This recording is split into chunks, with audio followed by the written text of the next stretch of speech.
በዓለማችን ታሪክ እጅግ በጣም ብዙ ተከታይን ከኋላው ያሰለፈ የትኛውን ኮከብ በሶሻል ሚዲያ ተከታይ ብዛት የሚያስንቅ የሀገር መሪ አለ? ይህ ሰው ከጉጃራት ተነስቶ ኒው ዴልሂን የተቆጣጠረ ብቻ ሳይሆን አሁን ደግሞ የዓለም የኃይል ሚዛንን መድረክ ላይ በመውጣት ትንቅንቁን በራሱ ሕግ እየመራው ይገኛል። ይህ መሪ ናሬንድራ ሞዲ ነው። ነገር ግን ይህንን መግነጭሳዊ ስልጣን በዛሬው የፖለቲካ ዓለም ውስጥ እንዴት ሊይዙት ቻሉ? በተለይም ደግሞ በአፍሪካና በተለይም በኢትዮጵያ የሚያደርጉት ድንገተኛና ምስጢራዊ እንቅስቃሴ ምን አይነት ስትራቴጂካዊ ዓላማ ይዟል የሚለው አሳሳቢ ጥያቄ ነው። ይህ ጥያቄ ዓለምን የጂኦፖለቲካል ስሌት ሊለውጥ የሚችል ነው።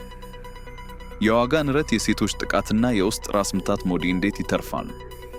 ሞዲ በዓለም አደባባይ እንደ ኃያል እና እንደ ሕዝበኛ መሪ ቢታዩም በሀገራቸው ውስጥ ያለው ሁኔታ ግን እጅግ በጣም ፈታኝ ነው። የህንድ ዜጎች በከፍተኛ የሥራ አጥነት፣ በምግብና ነዳጅ የዋጋ ንረት በክፉኛ እየተሰቃዩ ይገኛሉ። የኢኮኖሚው ጫና ተስፋ አስቆራጭ እየመሰለ ነው። ከዚህም በላይ በሴቶች ላይ የሚፈጸሙት ተደጋጋሚ እና አሰቃቂ ጥቃቶች የህዝብ ቁጣን ቀስቅሰው ከፍተኛ ተቃውሞዎችን አስከትለዋል። እነዚህ ሁሉ ፓራሲታሞል የማያሽ ራስ ምታቶች ለሞዲ የፖለቲካ ሕይወት ዘብጠኞች መሆን ሲገባቸው በተደጋጋሚ ምርጫ በማሸነፍ ስልጣናቸውን እያጸኑበት ይገኛሉ። ታዲያ በእነዚህ ሁሉ ፈተናዎች መሃል ሞዲ ህዝባቸውን ከጎናቸው እንዲቆይ የሚያደርጉበትና የዓለምን ትኩረት የሚስቡበት ሚስጥር ምንድን ነው? ሚስጥሩም የዓለምን የኃይል ካርታ የመቀየር አቅም ባለውና ከአንድ ጎራ ጋር ብቻ በማይተሳሰረው በአዲሱ የውጭ ፖሊሲያቸው ውስጥ ተደብቆ ይገኛል። መልቲ አላይንመንት የእነሱ የአዲሱ ዓለም ጨዋታ ሕግ ሆነዋል። ናሬንድራ ሞዲ የሚጠቀሙበት የውጭ ፖሊሲ በቀላሉ ወይ ከኛ ጋር ወይም ከጠላቶቻችን ጋር የሚለውን የአሜሪካንን ዶክትሪን የሚሽር አሻሚ ስልት ነው። ይህ መልቲ አላይንመንት ፖሊሲ ማለት አገሪቱ ከሁለቱም ከምስራቅም ሆነ ከምዕራቡ ዓለም ጋር የጠበቀ ግንኙነት መፍጠር ማለት ነው። ስልቱ የሁሉም ወዳጅነት መያዝን ይመርጣል። ምዕራቡ ሲያስፈልግ በወዳጅነት ይቀርባል፣ ምስራቁ ሲያስፈልግ ደግሞ በጥቅም ይወዳጃል። የፖሊሲው ዋና መለያ ባህሪ ሩሲያን የመከላከያ ግንኙነት ማድረግ፣ ከአሜሪካ ጋር የጦር መሳሪያ ግብይት መፈጸም እና ከቻይና ጋር የመሰረተ ልማት መገንባት ሊሆን ይችላል። ህንድ ከማንም ጋር ሳይገደቡ የሀገራቸውን ብሔራዊ ጥቅም ብቻ አስቀድመው የሚሰሩበት ስልት ነው። የዓለም ኃያላን ሀገሮች ይህ ከኛ ጋር የሚመሳሰል አይደለም ብለው ከማይተባበሩት ብቸኛ ሀገር ምናልባት ፓኪስታን ከሁሉም ጋር ትሰራለች። እንዲያውም የሞዲ ስትራቴጂ ከሁሉም ወገን የደህንነት፣ የቴክኖሎጂና የኢኮኖሚ ጥቅሞችን ማስፋፋት ነው። ሞዲ ግን ኢትዮጵያን ለምን ፈለጉ? አሁን ደግሞ ይህ ሁሉም ወዳድና ገለልተኛ መሪ በቅርቡ ትኩረቱን ወደ አፍሪካና በተለይም ወደ ኢትዮጵያ አዝሯል። ይህ በአጋጣሚ የመጣ ሳይሆን በጥልቅ የተሰላ እንቅስቃሴ ነው። ጠቅላይ ሚኒስትር አብይ አህመድ ከህንድ ጋር የነበረው ታሪካዊ ግንኙነት ከወግ ወደ ስትራቴጂክ ወዳጅነት መሸጋገሩን አበክረው ተናግረዋል። ህንድ ኢትዮጵያን በአፍሪካ የመስፋፋት ፍላጎቷን ለማስፈጸም እንደ ቁልፍ አጋርና የጂኦፖለቲካል መተላለፊያ ትፈልጋታለች። በሌላ በኩል ኢትዮጵያ ደግሞ ከህንድ ከፍተኛ የቴክኖሎጂ ዕውቀት፣ የውጭ ኢንቨስትመንት ፍሰትና የኢኮኖሚ ተጠቃሚነት ለማግኘት ትሻለች። ይህ የኢትዮጵያ ወደ ህንድ መስፈንጠር ግን ለአንዳንድ የምዕራቡ ዓለም ሀገራት በተለይም ለአሜሪካ ደስ የማይል ምልክት ሊሆን ይችላል። ምክንያቱም ሩሲያ፣ ቻይና እና ህንድ አሁን ባለው የኃይል ስሌት ውስጥ ለምዕራቡ ዓለም የኃይል ቁጥጥር ቁልፍ ግንባር ናቸው። እነዚህ ሶስት ሀገራት ባይኖሩ ኖሮ አሜሪካ የዓለምን ስርዓት በአህዳዊ ኃይል ከመቆጣጠር የሚያግዳት አንዳች ነገር አልነበረም። ከአፍሪካ ሀገራት የግል ንብረት ከመሆን የሚያድናቸው ቻይና እና ህንድ ቀድመው በአህጉሪቱ የጣሉት ሰፊ የጥቅም መረብ ነው። ሞዲ በአፍሪካ የሚያደርጉት ሽርሽር የዓለምን የኃይል ሚዛን የማረጋገጥና የማጠናከር ዓላማ እንዳለው መገመት ይቻላል። ሩሲያ እና ህንድ የዓለም የኃይል ሚዛን አውታር ለመሆን የሞዲን ማንነትና የፖሊሲ ስልት ለመረዳት ከሩሲያ ጋር ያላቸውን የዘመናት እና ጠንካራ ወዳጅነት መመርመር ወሳኝ ነው።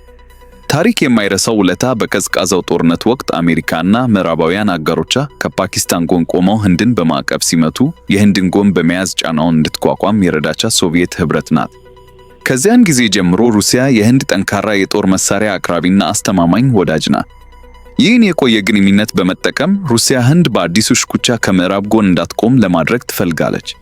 የማዕቀብ አምልጦሽ ህንድ ለምዕራቡ ዓለም ማዕቀብ ተገዢ ሳትሆን በተባበሩት መንግስታት ጉባኤ ላይ ሩሲያን ከማውገዝ ድምፅ ታቅባ ትቆያለች።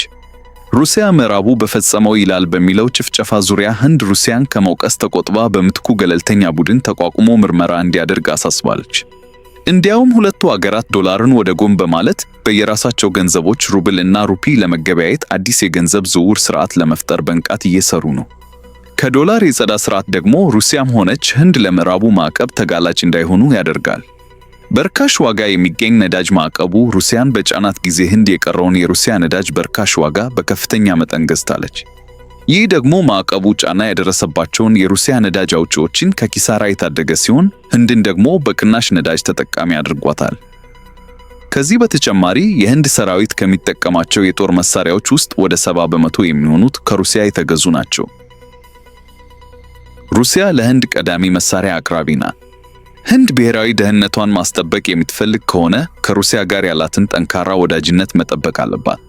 በሌላ በኩል ህንድ በአንድ ኃይል ላይ ጥገኛ ላለመሆን ከምዕራቡ ጋር ያላትን ግንኙነትም ጥቅሟን በማይጎዳ መልኩ ማጠናከር ትፈልጋለች። አሜሪካና ህንድ የጥላቻና ወዳጅነት ስትራቴጂ። ሚዲያዎች አሜሪካና ህንድን ጥብቅ ወዳጆች ናቸው ብለው ቢያወሩም ታሪካዊ ዳራው ፈጽሞ የተለየ ነው። በቀዝቃዛው ጦርነት ወቅት ምዕራቡ ህንድን ለመጨፍለቅ ጠንክሮ ሲሰራ ነበር። ለምሳሌ አገሪቱ የራሷን ኒውክሌር መሳሪያ እንደሞከረች ስታሳውቅ ከባባድ ማዕቀብን ጥለዋል። ከቅርብ ጊዜ ወዲህ በተለይም ቀዝቃዛው ጦርነት ካበቃ ወዲህ ግን የምዕራቡ እና የህንድ ግንኙነት በሞዲ ዘመን ከሻካራነት ወጥቶ ወደ ወዳጅነትና አጋርነት ተሸጋግሯል። አሁን ደግሞ ምዕራቡ ከመቼውም ጊዜ በላይ ህንድን የሚፈልግበት ጊዜ ነው። በመጪው ዘመን ትንቅንቅ ምዕራቡ ህንድን ካጣ ቻይናና ሩሲያን የማስቆም አቅሙ በከፍተኛ ሁኔታ ይዳከማል። ምዕራቡ ህንድ ከሩሲያ የምታደርገውን የነዳጅ ግዢ እንድታቆም፣ በሩሲያ ላይ ያላትን የመሳሪያ ጥገኝነት ወደ ምዕራቡ እንድታዞር ለማድረግ ይፈልጋል። በዚህ መንገድ ምዕራቡ የሩሲያን ኢኮኖሚ የማንበርከክ እቅዱን የማሳካት አቅሙ ይጨምራል። ሩሲያም ከምዕራቡ ማዕቀብ የሚያስጠላት አንድ ወሳኝ ሀገር ታጣለች። በዚህ መንገድ ትራምፕ የተወሰነ የተሳካላቸው ይመስላል። በቅርቡ ትራምፕ ከኦቫል ቢሮአቸው ለጋዜጠኞች በሰጡት መግለጫ ላይ ህንድ በአጭር ጊዜ ውስጥ ከሩሲያ ነዳጅ መግዛት እንደምታቆም ከሞዲ ማረጋገጫ ማግኘታቸውንና ይህም ትልቅ ድል መሆኑን ገልጸዋል። ነገር ግን ህንድ ምዕራቡን ከሌሎቹ ጋር አጣጥማ የመቀጠል እንጂ የራሷን ጥቅም ወደ ጎን አርጋ ምዕራቡን የመቀላቀል ፍላጎት የላትም። አሜሪካ ህንድ ላይ በተደጋጋሚ ባሳየችው ገለልተኝነት ደስተኛ አይደለችም። የአሜሪካ ምክትል የብሔራዊ ደህንነት አማካሪ ዳሊፕ ሲንህ ህንድን በጎበኙበት ወቅት ቻይና የህንድን ድንበር በጥሳ ብትገባ ሩሲያ ልታድናችሁ የምትመጣ እንዳይመስላችሁ ሲሉ በቻይናና በህንድ መካከል ያለውን የድንበር ግጭት እንደ ማስፈራሪያ ለመጠቀም መሞከራቸው ይታወሳል። ህንድ በዚህ ንግግር በጣም ተከፍታም ነበረ።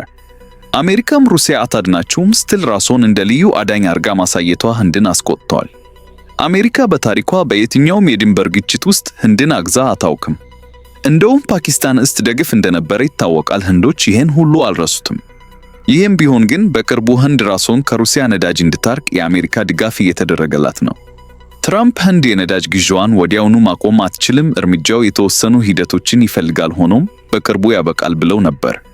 የትራምፕ አስተዳደር ህንድ ከሩሲያ ነዳጅና የጦር መሳሪያ በመግዛቷ ምክንያት በምርቶቿ ላይ የ50 በመቶ ቀረጥ ጥለዋል። በሩሲያ ላይ ከተጣለው ቅጣት ጀምሮ በዓለም ላይ ከተጣለው ከፍተኛው ነው። በመጪው ዘመን በኃያላኑ ሽኩቻ ተከትሎ በሚመሰረተው አዲስ የዓለም ስርዓት ውስጥ ህንድ ቁልፍ ሚና ይኖራታል። ህንድን ከጎኑ ማድረግ የቻለው ጎራ ትንቅንቁን የማሸነፍ ዕድሉን በእጅጉ ይጨምራል። የአዲስ አበባው ጥቁር እንግዳ ባለነጩ ጸጉር ሞዲ ፖሊሲያቸው መልቲ አላይንመንት ነው። ወዳጅነታቸው ከቀረባቸው ሁሉ ጋር ነው። ዝምድናቸው ዘመድ እንሁን ላላቸው ነው። የህንድን ሉዓላዊ ጥቅም እስካከበረ ድረስ ሁሉን ለሰውየው ዘመድ ነው።